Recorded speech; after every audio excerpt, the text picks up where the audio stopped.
who's also from NYU, so it's a very great pleasure to see you all here this evening. And it's always particularly heartening to us to see lots of new faces. So I'd like to say a huge thanks to Gorse Editions, to Christodolos and to Susan, they're great colleagues of ours, so you've brought us lots of new people here tonight. And to say a very warm thanks to Stephen for coming over from London, and to Ailbhe for travelling from Cardiff. So it's a real honour for us to have you here, both of you, to read for the first time, but hopefully not the last. So without further ado, I'm going to hand you over now to Christodolos.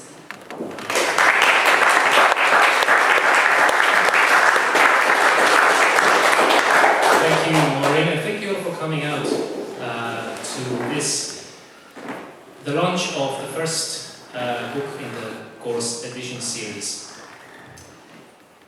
The poems that make up Subcritical Tests, the twinning of our minds, as Ailbhe Darcy and Stephen Fowler write, exist as testament to the collaborative spirit, trust, mutual respect, and compromise in the creative process.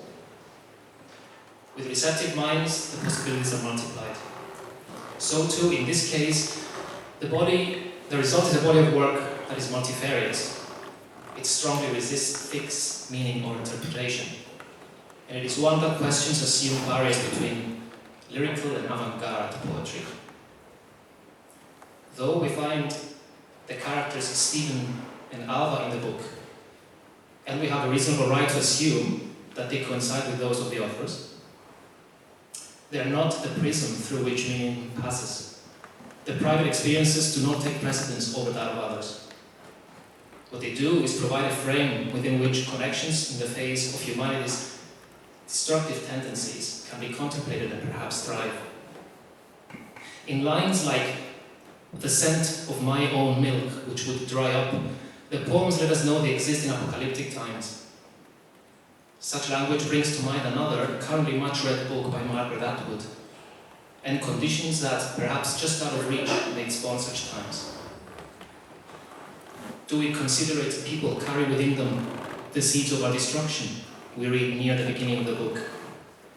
But then, I want to believe there's something in the basement that will save us. These poems are tests of intellect and emotion and tests of humanity. Written in the minor key, the book is by turns brutal, gentle, mournful, and very funny.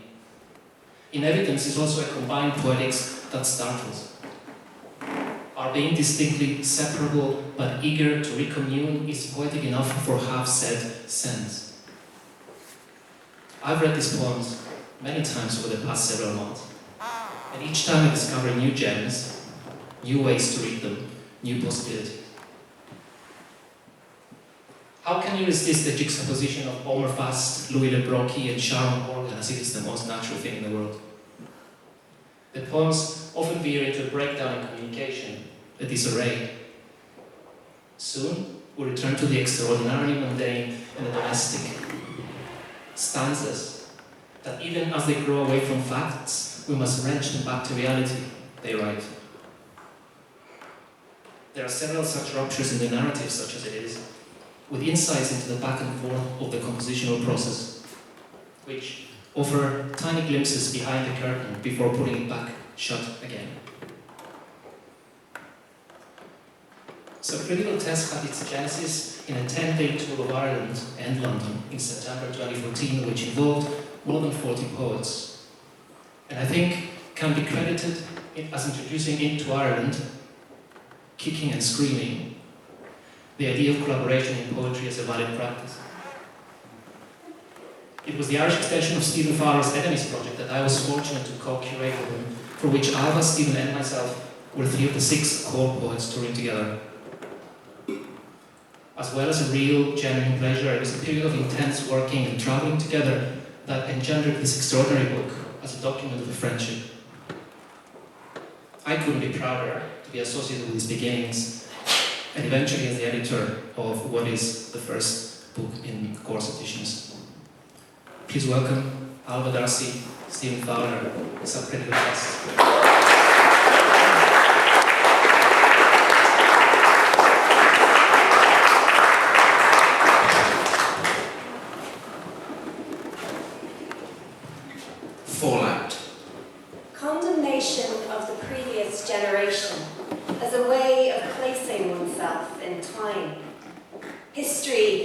chance to be rewritten post-screen wipe. Dogs survive. Children dream of animals nightly, for years and again at nap time. Dream beasts don't speak, no matter how picture books insist. Hatchetfish survive. Worms survive. A worm in your mouth knows your body by its heat. Beats its head against your teeth, seeking the exit. Germs survive. Napoleon was a monster. Toxic waste doesn't alter, it kills. Crocodiles survive. Soft furnishing decisions of the future. We all have cancer from the radiation. Trench coat. Do inconsiderate people carry within them the seeds of our destruction, not taking the extra time it requires to be clean when travelling and not being noticed? Do the loud know from damage that gestures towards the bright area are not to be taken at face value, but understood to be a lack, like naming a fighter plane or a bomb? That shouting, "Catch!" they make you crouch, raise hands before your face. That hacking a horn from an animal with a cleaver will produce similar textures to the still living creatures in the nearby water. The satisfaction will not lessen the anger. I was an unctuous, repulsively good little boy. My childhood gave me no normal, healthy way to be a bastard. The hinch. Sometimes I think my voice has become mini-milk as a one towards God. A reel of ticker tape issuing forth from children's mouths.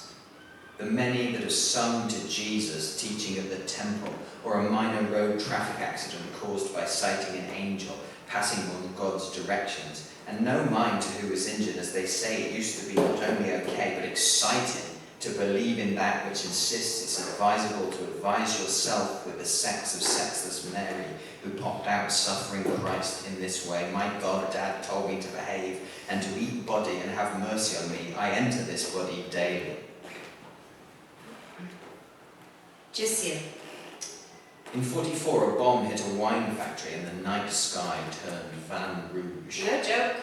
Who doesn't want burned vintage? Who wouldn't want to light a love-like drink in a European power plant? Red, drenched, white, starched shirts. Who wants to buy that? Who doesn't want to buy all Penis says about the light utopia? Pour us forth into space. Bless us, supplant the oxygen in the cup to volume. Otto Pina, pierce us with light. Shoot the viewer. Pierce our selected body part. Teach us to recognize the look, the inflection of fondness. To be familiar with the mind that is really body and body. Not that we don't know better, of course. We shouldn't drink, smoke, fall, fight, whine, whistle, be sorrowful, be thoughtful, be fishing, or want to buy anything that would want us to buy it. Mukhtar.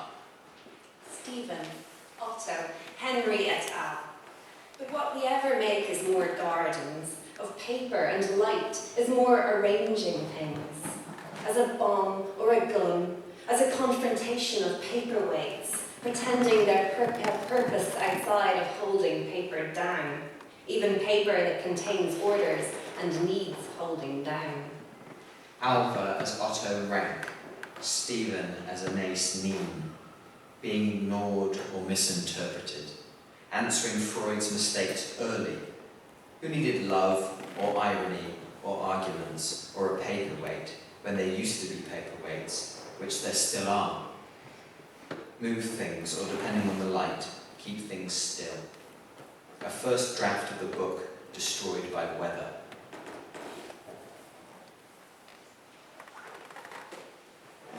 Superscope. Gone underground with my sweaty mouth, dinning my head against stone. I would hardly be surprised if you spoke in a language of knots or flowers. An owl rolls until it is wet, and that has been its purpose. There are animals protecting children from other animals, And something you mentioned, growing. After the plants begin to grow, Schutzwald, bulbous buttercup and field poppy, mouse ear, chickweed, knotweed, mantle tree, dwarf mallow. It is wrong to think of the day as busy, or the army is impotent because of cakes and waltzes. Do not be fooled. You cannot list your way out of a fight, even with these beautiful men. Stagecoach. Nothing will happen, so keep still. Depending on the light, slowly ringing the forgetful. A print on the shell, a handle of skin is removed. The design is intentional, is the knowledge we are losing. Unkind momentum to be moving at these four walls, having at the matter. Facts, sliding ears, glasses over the concrete, seeking rumours of the light let out. These are things our words will definitely not affect. As ages pass, so the remote wisdom that took generations to accrue dies off. This is often the cause for celebration. In the case of the bomb, not so. It is our friendship, our policing, our counsel that is gone. Listen to those describing doom by 1,000 cuts, rifling through themselves with the correct expression. The worst part is the imagination that goes into torture. I think that might be the redeeming factor. Universe 2. Upright trees begin the lean. A spot in the A distance. second house in A Fuerteventura. forgotten train station. A day socked in with rain. Monkey shines, the light plays. Albania seeks its freedom. The skeleton that unites us all. We eat the organs of animals. Pocked and sintered as cuttlebone. Octopuses know human faces. Fish eyes are lidless. The liver made of molecules. The jam light. Dreamless infants. Disappearing concerns. Fossil. Life ends like a colk, generously cooing its way to slaughter. Perhaps this brush with bodily harm is subject for a song. Perhaps not. What would be its purpose? It's all a scam that has no more to say than they ever did. A pain runs through a tree to tear a meadow. Post-bomb, the countryside is dead. The community in the basement, in the road, being farmed alive for meat. Something noise dark as dead water suffocating fish. But I thought dashed notes over time might be another way of coming at it. Split with child, mind can pink itself into a bunker and want to take an interest in the bomb. For a time, I felt the drought of information. Not its overkill. That damned red night light and the scent of my own milk which would dry up. Miss Stein, what do you think of the atomic bomb? I have not been able to take any interest in it. Lenine. Arguments undermined by using weapons. There were clerks in charge of this thing, Ailbhe, we're discussing, though our duty ceased long ago beyond the opposite. Tenuous creation of hundreds of thousands of desert particles, uneroded roding. Flowers in shame rebloom and cities rebuild. The people, children, resurrect on the coast. I'm told we should have modest biocultural hope without specific content. Of lichens and seed pods nestling in the shadows without specific content. Of amorphous rainbow figures of desire in spilt oil, the gentle art of mushroom farming. In blasted landscapes, the pooling of chemicals that began as plants and become thinking. Step wedge. Ears pricked. You take whatever landscape you're given, so all might celebrate their mind and its capacity to forget physical pain over pain of the mind. The psychological, spiritual evaporation. In your palm, the tube is as a button.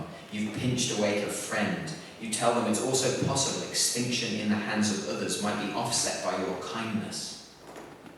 When I last saw London, you'd changed. You were somehow feeling positive about 2017. The teachers of our closed person might emerge from nowhere, might show others a group to belong to. It's arbitrary calendar bombing. The mind swings back to the initial fear of a mental block of the bomb. Now in a Lancaster, might we have a generator or a walking heart, feel fine anytime. Triffid. Epaulets, Donkeys. dive-bombing beetle, Suits and accurate sighting. dog downing, Puppy sack. a drought, 2 blades. one for each hand, Bluets. Spanish bayonets, Gorse foot. morning glories and daylilies, The hairy fruited bean. purslane, Clocked bird. sesame. Intelligent carrot. A quick sketch of a single body being hung or hanging, maybe for a play or a film. Or maybe laughable. A native scene Before technology and sense. and story. After total war. Total living. They say Michelangelo's David portrays the male body. Just ripe enough for war. They say eat food. Mostly plants. 40% raw.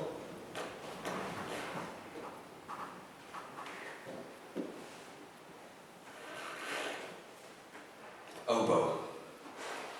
I figured if people with the brains of a squirrel could drive a truck, then maybe I could drive a truck. At this point in the drama, we have to somehow convey it is a historical play. Only a detail, essential in our lives. That is the danger of the 1980s. Something that is far away, but seems very close. A release of pure energy. A permanent break with our previous understandings of the world. A relief. Something that exists. A joke. Deep sea diving suits, reimagined as the children's fingers laced into fences. A flush of white. Skin straining a bit. Then it falls off and the message is obvious.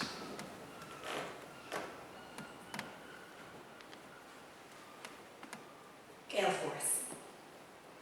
Female names, a searchable criteria for storms and destroyers. Kind names, to match the body of the one coming to help you. Rings of objects, listed as the final 4 materials that might stand in for stone.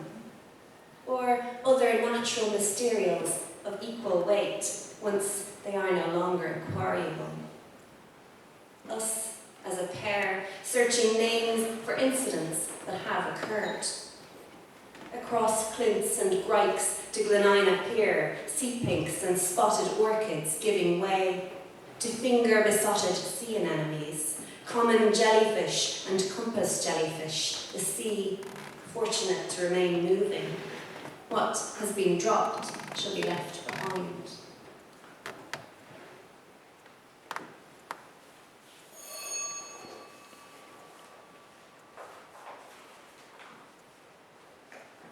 Baby shower. The Triptych of Insults by Hieronymus Bosch. A little glass skeleton, like a bottle, next to the skull. Christ's blessing, revered baby crushes a dove out on wood, a virgin with child. A committee to present me with small and implausible objects weighed up my needs with my desires. These were grave goods, and they grew more costly. They were increasingly Replaced with depictions of grave goods. In one interpretation of the birth, a woman squats at the entrance to the graveyard, inserting her fingers and thumbs into the slots. in mournfulness. There lies a subtle pride to do something utterly alien to the human body and the people around us, to await that which is beautiful and just around the corner. In mournfulness there lies a subtle pride to do something utterly alien to the human body and the people around us, to await that which is beautiful and just around the corner. In mournfulness, there lies a subtle pride to do something utterly alien to the human body and the people around us, and to await that which is beautiful and just around the corner.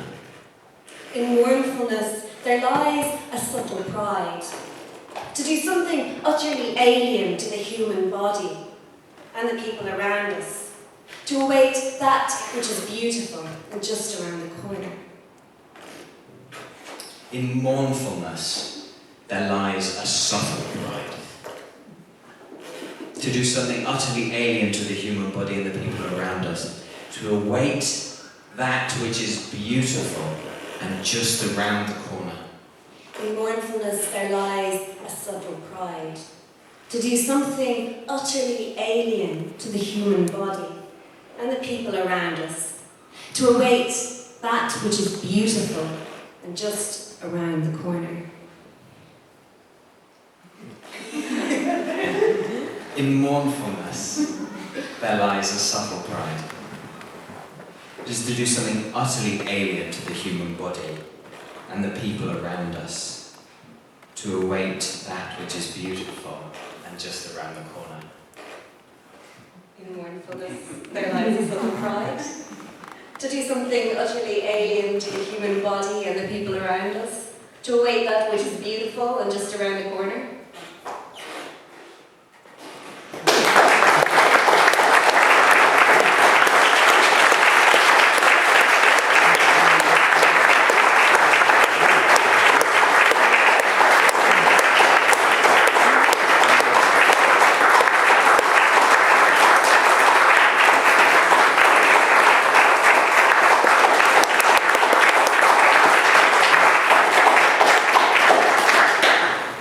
We must thank Poetry Ireland for this absolutely gorgeous venue and for their kindness to us. We also especially want to thank Susan and Christobulus.